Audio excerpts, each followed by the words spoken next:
Hola hermanos, ¿cómo están? En esta oportunidad vamos a continuar el estudio sobre las iglesias del Apocalipsis. En esta ocasión vamos a ver el mensaje hacia la iglesia de Filadelfia. Si me acompañan en la palabra, Apocalipsis capítulo 3, a partir del versículo 7. Escribe al ángel de la iglesia en Filadelfia. Esto dice el santo, el verdadero, el que tiene la llave de David, el que abre y ninguno cierra, y cierra y ninguno abre. Yo conozco tus obras. He aquí, he puesto delante de ti una puerta abierta, la cual nadie puede cerrar. Porque aunque tienes poca fuerza, has guardado mi palabra y no has negado mi nombre. He aquí, yo entrego de la sinagoga de Satanás a los que se dicen ser judíos y no lo son, sino que mienten. He aquí, yo haré que vengan y se postren a tus pies y reconozcan que yo te he amado. Por cuanto has guardado la palabra de mi paciencia, yo también te guardaré de la hora de la prueba que ha de venir sobre el mundo entero, para probar a los que moran sobre la tierra. He aquí, yo vengo pronto. Retén lo que tienes, para que ninguno tome tu corona. Al que venciere, yo lo haré columna en el templo de mi Dios, y nunca más saldrá de allí. Y escribiré sobre él el nombre de mi Dios, y el nombre de la ciudad de mi Dios, la nueva Jerusalén, la cual desciende del cielo, de mi Dios, y mi nombre nuevo. El que tiene oído, oiga lo que el Espíritu dice a las iglesias. Amén. Y antes de ver específicamente lo que quiere decir todo lo que acabamos de leer, vamos a hablar de cómo era Filadelfia, cómo era la iglesia de Filadelfia en aquella época. La iglesia de Filadelfia estaba situada dentro o en el centro de la civilización griega. Fue fundada por el rey Átalo II allá por el año 189 a.C., por lo cual podemos decir que cuando se escribió el Apocalipsis, Filadelfia era una ciudad relativamente joven. El nombre de Filadelfia significa amor fraternal en honor a su fundador, Átalo II, que tenía una relación estrecha con su hermano Eumenes II. La Filadelfia del Nuevo Testamento fue reedificada por el emperador Tiberio después de haber sido destruida por uno de los tantos terremotos que la azotaron. Aunque era una ciudad pequeña, en el primer siglo adquirió importancia por su gran actividad comercial, por sus grandes edificios públicos y numerosos templos y festivales paganos. Llegó a ser conocida como la Pequeña Atenas. Filadelfia era una ciudad politeísta. Dionisio era su dios principal, pero la principal oposición a la iglesia venía por parte de los judíos.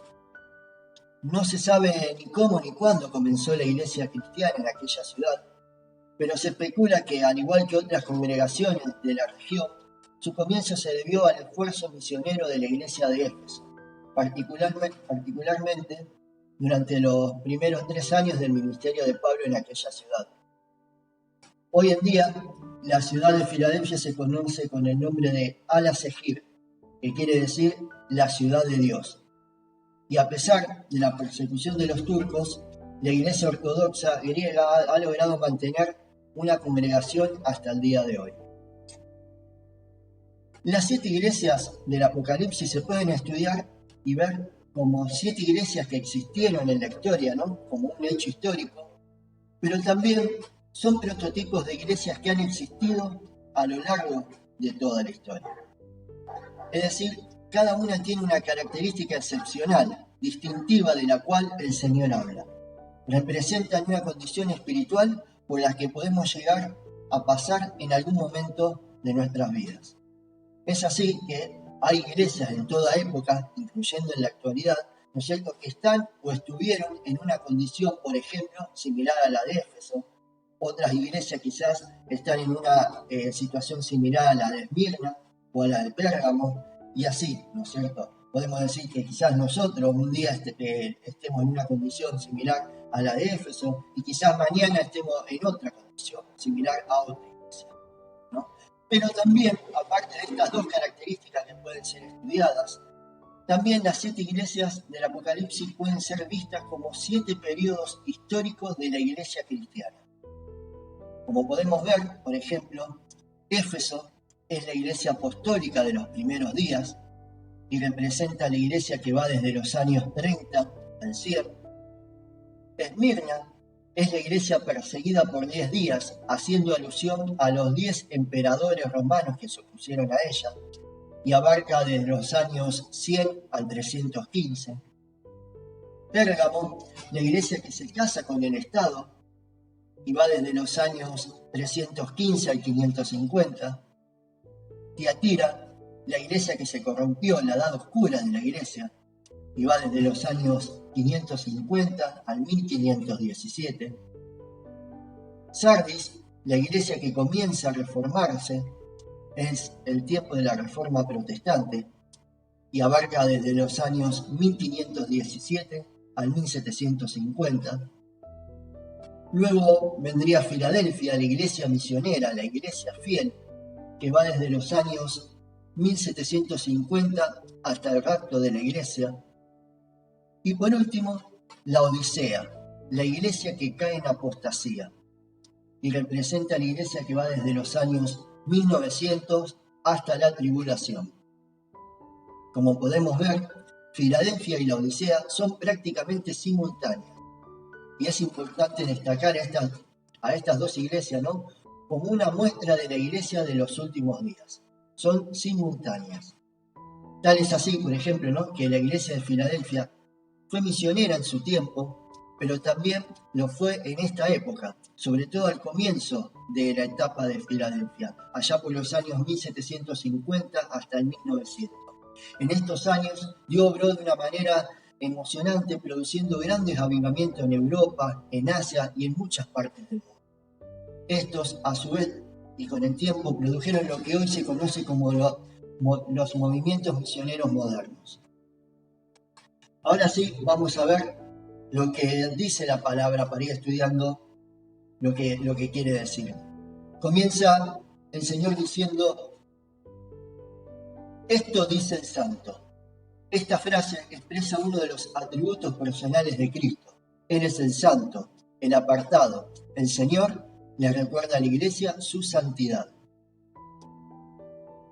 El verdadero, en el sentido de ser genuino, en total oposición o contraste con los falsos dioses o todos aquellos que se dicen ser lo que no son. El que tiene las llaves de David. Esta frase hace referencia a una profecía del Antiguo Testamento.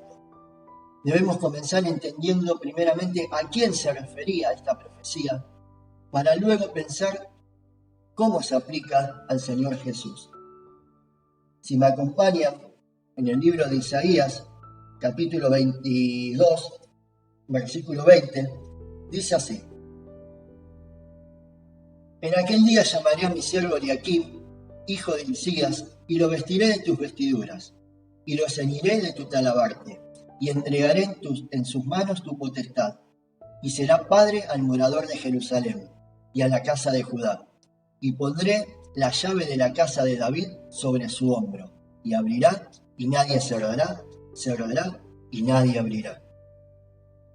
En los días del profeta Isaías gobernaba el rey Ezequías, quien tenía un cortesano llamado Semna, que era como un mayordomo, ¿no?, una especie de jefe personal o mano derecha, y se encargaba de controlar la entrada al palacio del palacio real, ¿no es cierto? Tenía una posición de autoridad dentro del reino. Este hombre, ¿no es cierto?, Semna, había actuado de manera impropia en su cargo, buscando su propio beneficio personal. Y tal es así que, como consecuencia, el profeta le anuncia que sería llevado a cautiverio, ¿no?, y que sería reemplazado por un hombre justo y honrado llamado Eliaquim. Y es acerca de Eliaquim, de este hombre, que Dios le dice: y pondré la llave de la casa de David sobre su hombro, y abrirá y nadie cerrará, cerrará y nadie abrirá. Y el Señor Jesús reclama esta profecía para su persona en la carta de Filadelfia, declarando que Él es a quien Dios ha entregado su gobierno y su tesoro, y cuya prueba precisamente es el hecho de que Él posee la llave de David, ¿no?, aquel a quien se le dio la promesa de la eternidad de su reino. Cristo es el Mesías heredero del trono de David. Y como rey Mesías, Cristo tiene el control absoluto e indiscutible sobre su reino. Una llave representa acceso, control, posesión y autoridad. Quien posee las llaves es el dueño del lugar, ¿no es cierto? Pero también quien posee las llaves las puede delegar a alguien de confianza. Y esa persona que recibe precisamente esa llave tiene acceso a lugares que otros no tienen. Y no solo eso, sino que también esa persona puede abrir o cerrar puertas a los demás. Quien tiene la llave tiene la autoridad. Y al presentarse Jesús como el que tiene las llaves de David, él se revela como el Mesías, el que tiene acceso al trono y a la autoridad del reino. Ahora continúa diciendo, el que abre y ninguno cierra, cierra y ninguno abre. Y en Mateo 28, 18 podemos ver, por ejemplo, que dice que Jesús dice, se me ha dado toda autoridad en el cielo y en la tierra. El Señor Jesucristo es quien controla las puertas de la oportunidad para predicar el Evangelio. Jesús tiene la llave, por lo tanto, como dijimos antes, ¿no? Él tiene la llave, por lo tanto, Él tiene la autoridad y el poder de abrir y cerrar puertas. Y en el caso de la iglesia de Filadelfia, el Señor les dijo que Él les abriría una puerta para ellos. Ahora viene lo que serían los elogios a la iglesia de Filadelfia. Y el Señor las elogia por 4 razones. Les dice lo siguiente. Yo conozco tus obras. He aquí, he puesto delante de ti una puerta abierta a la cual nadie puede cerrar. Yo conozco tus obras. Se refiere al conocimiento íntimo y sobrenatural del Señor. La frase expresa una declaración general sin especificar a qué obra se refiere. No se menciona ninguna crítica. Luego sigue diciendo, he aquí, yo he puesto delante de ti una puerta abierta, la cual nadie puede cerrar. Está claro que se refiere a las puertas de oportunidad abiertas para la proclamación del Evangelio, una de las principales características de la iglesia. Luego, el Señor continúa diciendo, tienes poca fuerza. Se refiere a la condición minoritaria, de los creyentes de Filadelfia. La era de la iglesia de Filadelfia se caracteriza por ser congregaciones pequeñas que, de acuerdo a los ojos humanos, eso significa ser débil. Pero como dice el apóstol Pablo, cuando soy débil, entonces soy fuerte. Y es probable que la congregación tuviese poca influencia sobre los ciudadanos de Filadelfia, pero sus obras eran irreprensibles. Y luego continúa diciendo, has guardado mi palabra. Esta iglesia no solo creyó en la palabra de Dios, sino que la obedeció. La iglesia de Filadelfia se caracterizó por la obediencia a la palabra de Dios. Los creyentes de Filadelfia habían demostrado lealtad hacia la palabra de Dios, a pesar de las dificultades. Las circunstancias no le habían hecho alterar el contenido del mensaje. Y luego le dice, y no has negado mi nombre.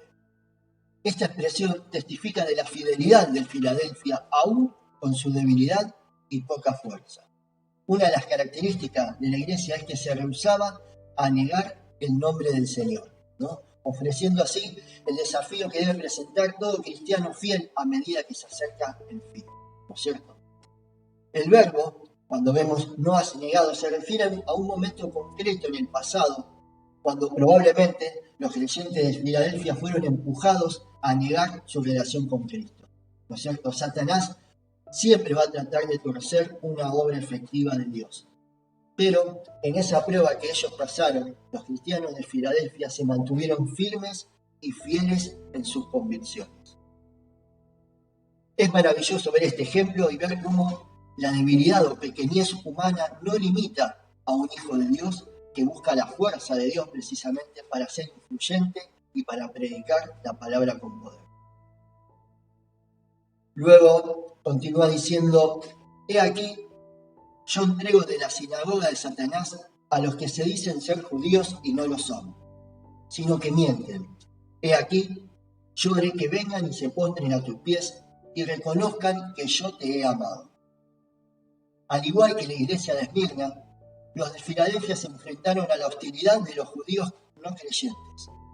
Y Cristo promete que estos falsos religiosos, ¿no es cierto?, que podían ser impostores o falsos maestros, que pretendían ser judíos y no lo eran, que algún día se postrarían delante de ellos.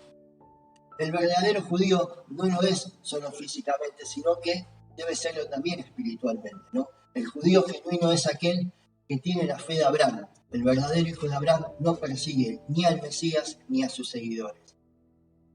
La palabra dada a Filadelfia es mayor que la palabra dada a Esmirna. Para Esmirna, la promesa era que la sinagoga de Satanás no iba a prevalecer contra sus miembros.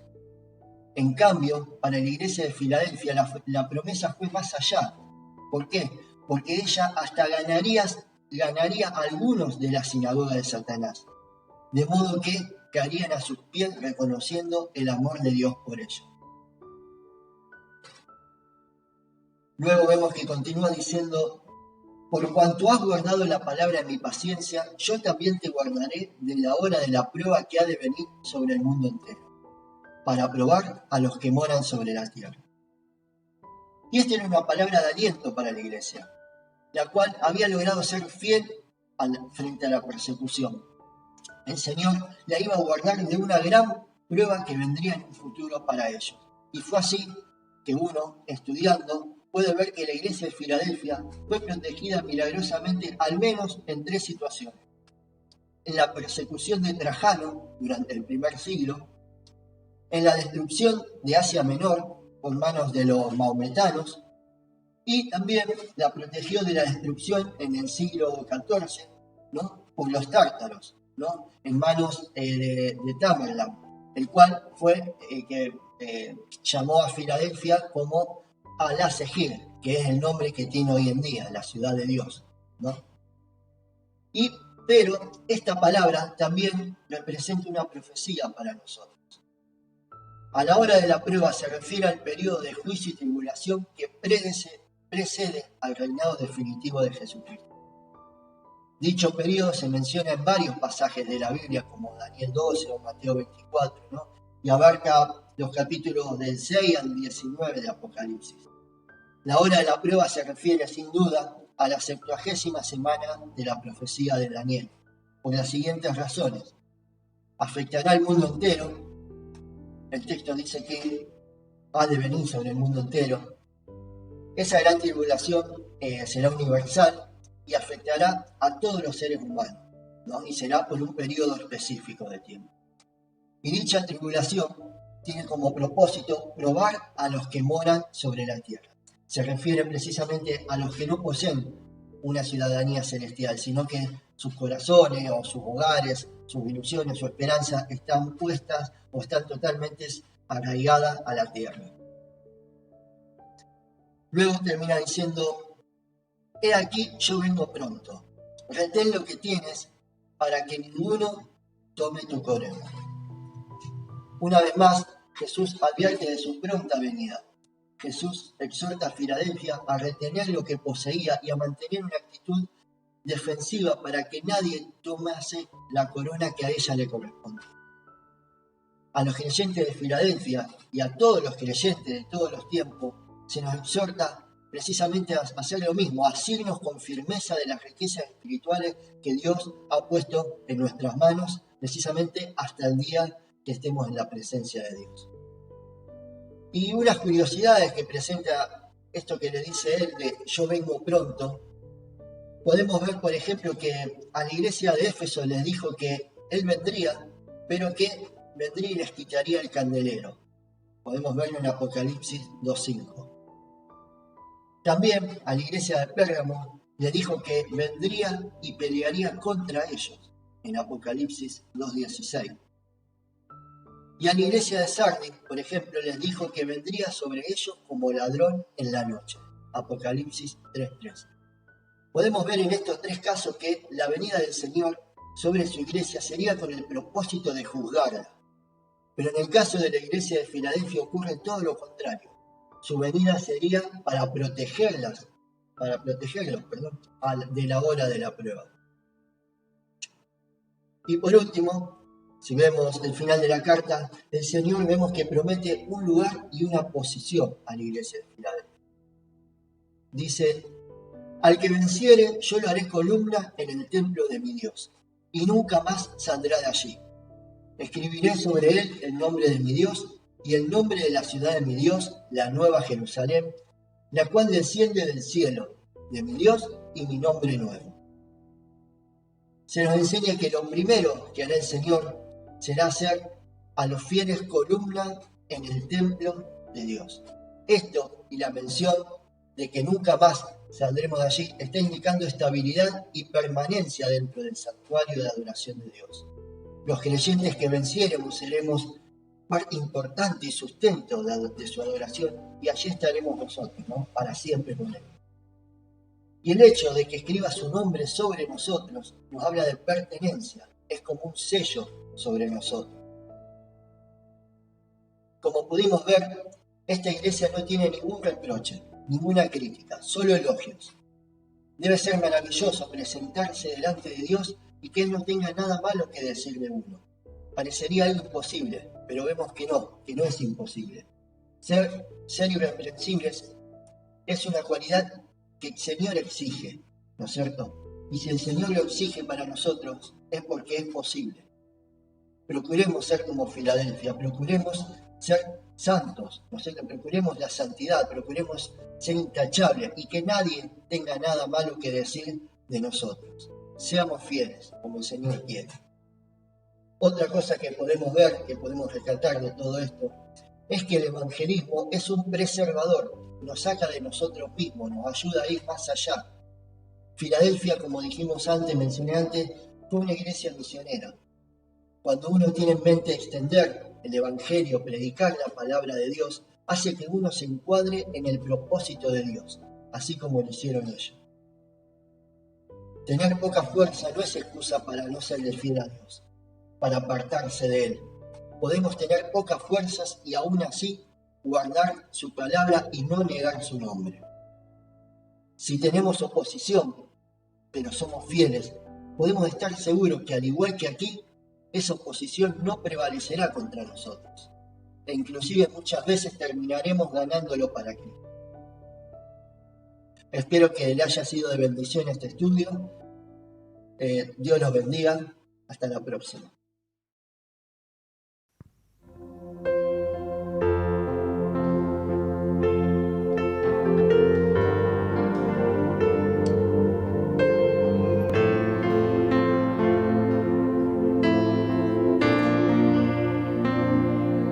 Al Rey rendimos toda gloria.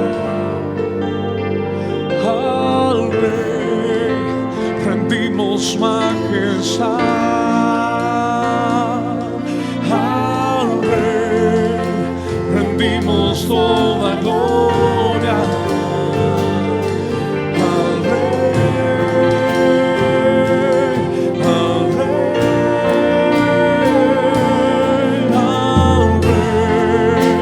rendimos toda gloria. Al Rey rendimos majestad.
Señor, rendimos toda gloria, toda honra, Señor.